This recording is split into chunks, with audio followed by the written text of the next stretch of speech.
guys, it's Trina, and today I am sharing with you my suggested reading order for the Lunar Chronicles series by Marissa Meyer. In February, I read Stars Above, which is a collection of 9 short stories that fit between the 4 main books that make up the main series, and in my February wrap-up I had mentioned that I don't really agree with the way that they are numbered, not only on Goodreads, but also the order that they're presented in Stars Above. And several people did comment saying that they were interested in hearing a suggested reading order. The order that I am suggesting for these novellas has new readers in mind. If you haven't yet read the series, or if you're only partway in to the main 4 books, none of the short stories in my order will spoil any plot points in the main 4 books. Almost all of these novellas are actually prequels. They all occur when the characters are younger, but if you read them all first, they will not only spoil things that happen throughout the main series, but you won't have met these characters yet, and you won't have developed any sort of investment in them to care about where they came from yet.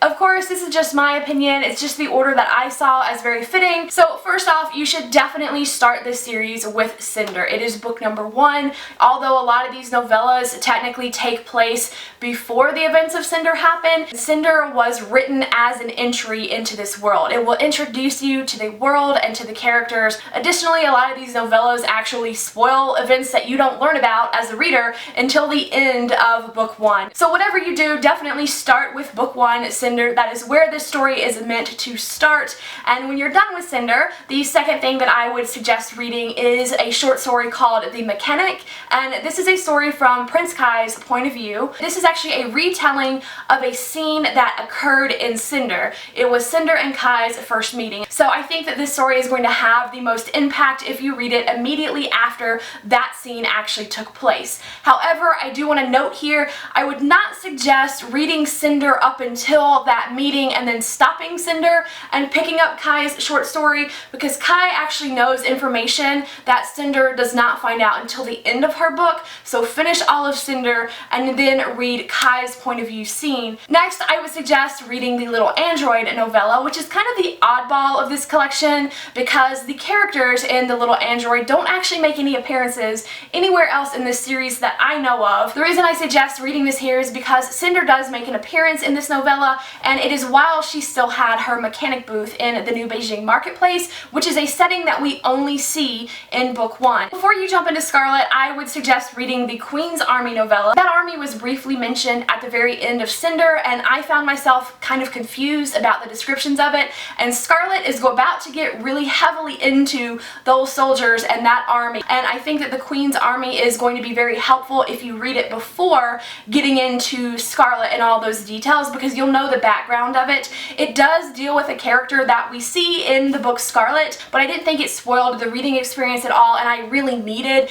that background of what is going on with these soldiers before I got into like a book so involved with those soldiers. And then you should move into the book Scarlet, get her full story, and after you read book 2, then I would move into The Keeper. And this is a novella following Scarlet's grandmother. This is going to spoil the end of book 2. Don't read it until after you've read Scarlet. That's really where I feel like it's going to fit in best, because it'll fill in some things that you just read in book 2. After The Keeper, I would then read Glitches. You could read Glitches before you read book 1 or book 2 if you wanted to. This is Cinder's backstory about how she became part of her stepfamily. The reason that I'm putting it here is because Glitches starts mere moments after The Keeper ends, and I feel like these 2 stories flow into each other so well. I just really love these 2 stories paired together, so that's why I have Glitches at this position.